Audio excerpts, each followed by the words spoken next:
ওই মাতব্বর আমি না তুই হাঁটি ফুটা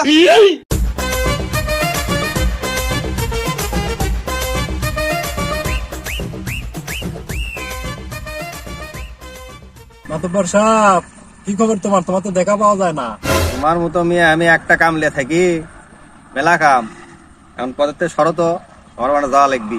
আরে এত তাড়াহুড়ার কি আছে? মেলা দিন পর দেখা খবর বার্তা আছে তোমার জন্য। কি কবে তাড়াতাড়ি কও, আমার আবার কাজ আছে। তোমার তো স্বভাব চরিত্র ভালো লয়, সেটা তো কই না, কিন্তু তোমার বেটা কানা মানা করে দিও। ওই যে পাল আর উত্তর থেকে সকিনের বিদিক বাইর করে নিয়ে গেল, আমি এনার দেখনু খালি। অপমান হয়ে গেল না? তা না হলোই। অপমান করলো তুই কিছু কব না, তুই কিছু ক। কিছু লুঙ্গিরাঙা ধরত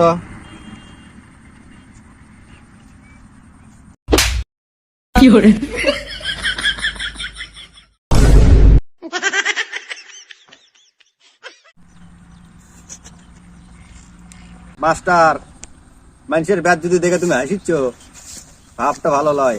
তোমার যদি আমি পোল খুলি, হ্যাঁ 70 বারে পরীক্ষা দিয়ে তো করছো পাস, বাপে মুক্তিযোদ্ধা কেন ভাত ছেড়ে খিলেছে দেখে ওই মাস্টারের চাকরিটা পাইছো। তার যে তোমার যত ভাব, বয়স তার কম হলো না, বিয়ে শাদী তো করবে না, বয়স তো 70 হয়ে গেছে। তোমার বাপে কারো দূরে লিখে দাও। তোমার সাথে কথা কয় বাবু, আমার ঘাট হয়ে গেছে। যাও তো, চলে যাও।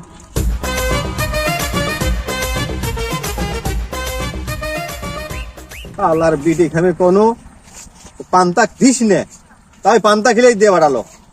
1 ঘন্টা থাকে না পেটত, সারাক্ষণ লুঙ্গি যায় খুলে। আরে ভালো যে আমার জাঙ্গিটা ছিল, ইজ্জতটা কোন রকম বাচ্চে। আজকে বাড়ি যাই, বাপ এই যদি লিখে না করলো হনি, তাহলে কি আমার এই দিন দেখা লাগে কারে?